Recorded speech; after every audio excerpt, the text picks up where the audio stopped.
In 2004, an unassuming French developer named Hydravision released its first fully fledged game, ObsCure. The early 2000s had a lot of great and forgotten Resident Evil clones.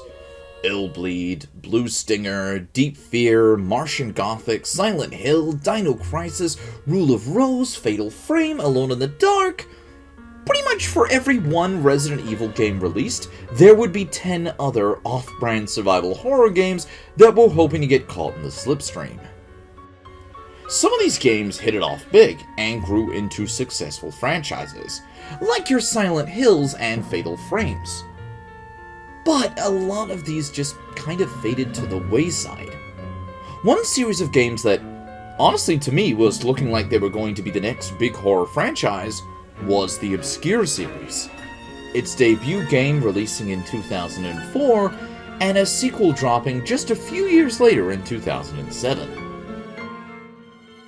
When ObsCure released, it was to pretty mixed reception, honestly, usually garnering scores in the high to mid-60s, which with all the fierce competition in the genre at the time, is really no surprise that this game, ironically I suppose, became pretty obscure. But due to its unique take on survival horror, and a pretty clever drop-in-and-out co-op system, this game ended up growing into quite the cult hit. And I mean, with that fire Sum 41 opening song still waiting, how can you not feel hyped up to just jump into this game? You know, unless you're playing the Steam remaster, which had to drop that banger due to the rights expiring. But hey, at least you can stream it without fear of a strike, right? The story of ObsCure follows 5 students of Leafmore High School as they investigate some strange disappearances that have been happening around the school grounds. When we first get into the game, we find ourselves playing as Mr. Jock Kenny Matthews, who decided to stay late at school and shoot some hoops rather than going home with his sister. We get a call from Kenny's girlfriend, Ashley, who wants to check in on him to see if he's still going to be coming over to visit her for the evening. However, while he's distracted, we see somebody grab his bag from the changing rooms and slip out the door. Now, I don't know about you guys, but like, if I was in Kenny's shoes right here, I'd be fucking out of this place in like a second. Like seriously, you're holding your cell phone, you're still wearing your gym clothes, and you're in a fucking horror game, man. Just leave now. Kenny decides to pursue this figure and get back his bag. This intro scene can have one of 2 ending cinematics. However, the outcome is the same, in which Kenny is trapped beneath the school by this unknown figure. And with the monsters we saw in this intro, yeah, I'm sure he's gonna be fine. Interestingly, in the ObsCure trailer, we can actually see remnants of what appears to be a 3rd cinematic and alternative outcome, where a severely mauled Kenny reaches the ladder out of the school's basement, only to be dragged back into the darkness, leaving behind a trail of blood, implying he could potentially have died here. Only in the final game, either of these 2 cinematics don't show anything quite this definitive. And even if you manage to get Kenny killed in combat here, he won't actually be dead. After the game's intro, we pick up with 3 of the other protagonists, Josh, Ashley, and Shannon, who have decided to stay behind after school to try and investigate what's happened to Kenny, getting themselves locked into Leafmore High overnight. Though, as they roam the empty halls of the school and the expansive campus, they quickly find they're not alone in this place. As the teens find their other friend Stan still on campus and explore deeper into the school, they begin to uncover a long-standing conspiracy around the school's principal, and the experiments he's conducted on missing students beneath the campus. If you ever watched that movie, The Faculty, this movie kind of feels like it took some pretty heavy inspiration from it, but in a good way. And honestly, while the mystery isn't the most jaw-dropping twist the horror genre has seen, I kind of felt like the general story around the mutations would have fit right at home in the Resident Evil universe. The school's principal, Herbert Friedman, along with his twin brother Leonard Freeman, discovered a mysterious plant called mortophilia while they were on an expedition in Africa. I wonder if they kept investigating there if they discovered the progenitor, before Marcus and Oswald showed up, eh? The mortophilia plant was discovered to have incredible regenerative and anti-aging properties that, if harnessed correctly, could produce a serum that would give the inoculated immortality and incredible healing properties. Never-ending life. Only problem, tiny little problem really, is that the plant is incompatible with humans, and ingesting it would generally mutate the host into one of these big cuddly fuckers right here.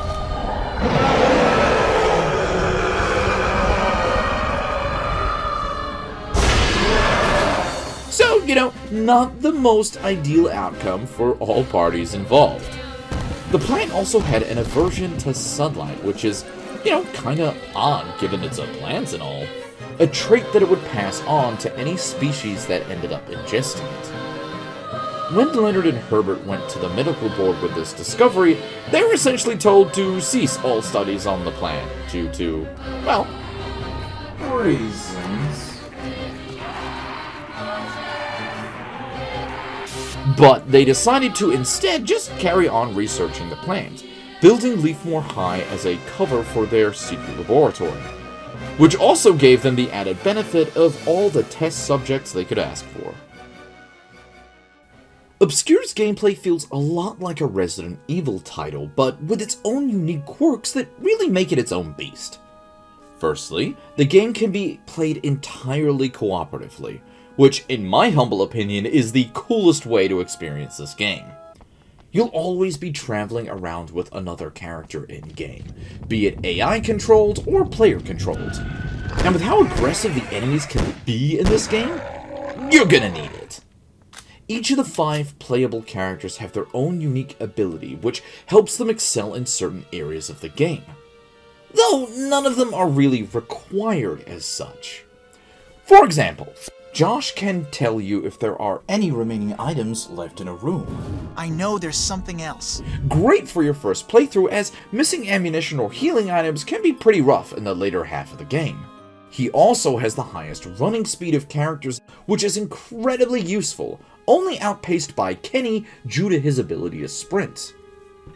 Meanwhile, Ashley has an alternative firing option, which makes her deal significantly more damage with both guns and melee, and deals 50% more gun damage than any other character in the game. I never knew this on my first playthrough of the game, but revisiting the game for this video, and yeah, I can say she is an absolute beast. Shannon is another useful character for first-timers, as she can give you hints on where to go next in the game.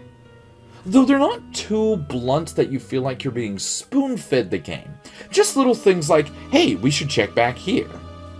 Having a character with this ability is a great way to introduce younger players to survival horror mechanics. She also has a passive where any healing items she applies to herself or allies are significantly more effective. Great for making those healing items count. Stan can pick locks pretty much instantly, whereas the other characters have to spend about 5 or 10 uninterrupted seconds or so unlocking things. This is kind of a minor ability, and given his average movement speed and fire rate, I'd probably say you're probably gonna be leaving this stoner on the bench.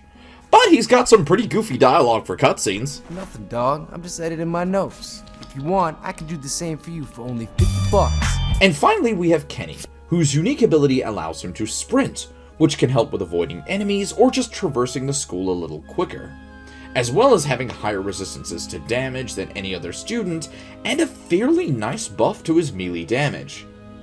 The only real drawback to Kenny is, outside of the game's intro, you won't be able to play as him again for quite some time. And when you finally do rescue him, he's already on dangerously low health. So you'll probably need to expend a first aid kit just to get him back to baseline. Wow, I'm ready to rock. Another unique element to ObsCure's gameplay is how it handles combat. See, the creatures in ObsCure are all humans that have been experimented on by being exposed to the mortophilia plant. And like how I mentioned in the game's story outline, the Mortophilia plant has a weakness to light. And the creatures in this game all emanate this sort of dark miasma cloud around them that act as a shield, heavily reducing any damage done to them. During the day, you can shatter windows and rooms with enemies inside of them to instantly strip them of this shield, often just outright killing the smaller enemies, these nasty little chicken McNugget looking fuckers.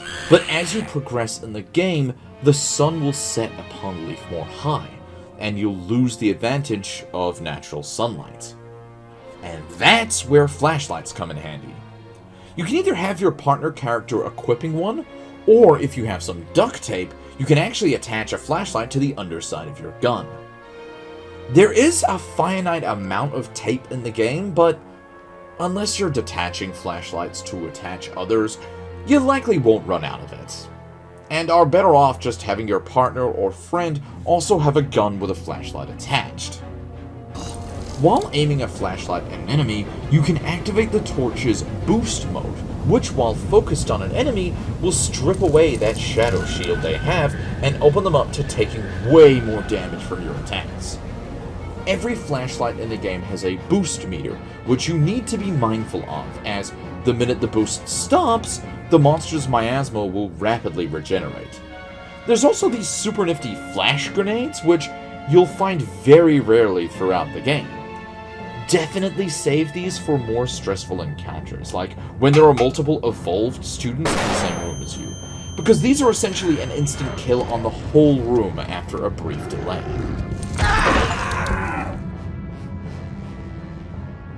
And here's where I'm going to get into some spoilers and talk about both the game's ending and the legacy that this game left behind.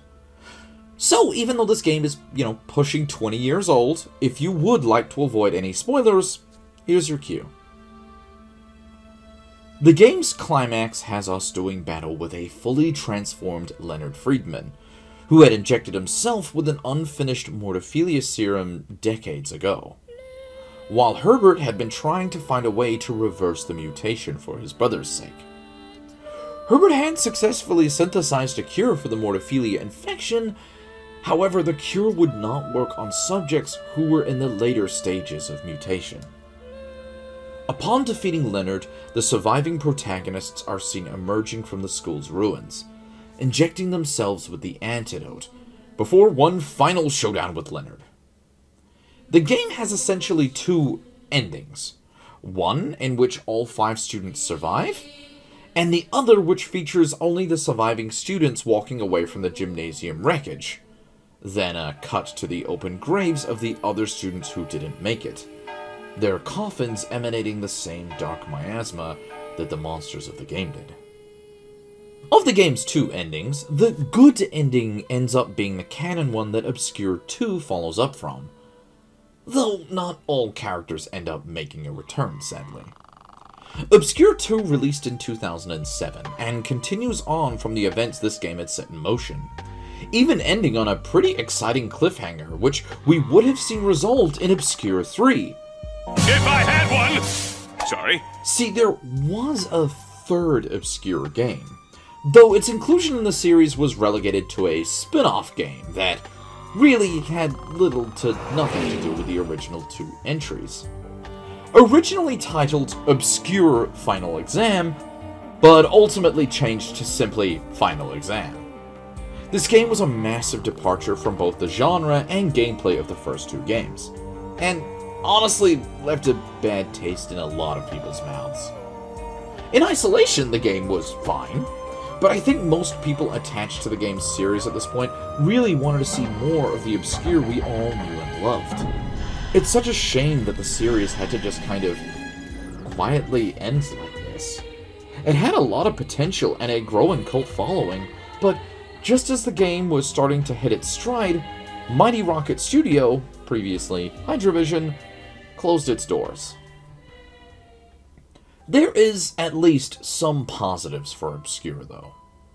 A Steam remastering of both the first and second game released back in 2014, and aside from the aforementioned Sum 41 song being cut, These are great remasters, and make this series easily accessible to everybody. Imagine if this game was just another Rule of Rose, where the only way to get a copy was to shell out over $1,000 on eBay. And thankfully, even if you'd wanted to play this gem on original hardware, you can still pick up a sealed copy of this game for under $100 if you're patient. ObsCure is a ton of fun to play through with a friend. I'll never forget when me and my buddy Daniel found this game at our local Blockbusters and spent the whole weekend playing through it from beginning to end.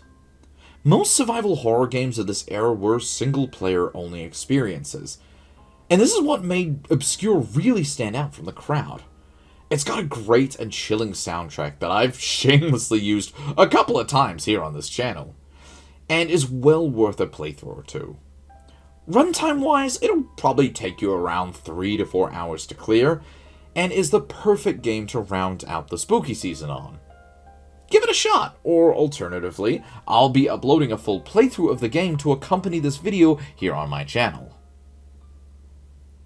And with that, it's time to bid adieu to the spooky season. I mean, judging by my calendar, I'm already pretty late to the Halloween party, but I mean, come on, let's just enjoy these final Halloween vibes together. Because I can already hear Mariah Carey thawing from the ice now that we're getting into November. Which can only mean that Christmas is looming ever closer. So, until next time, everybody.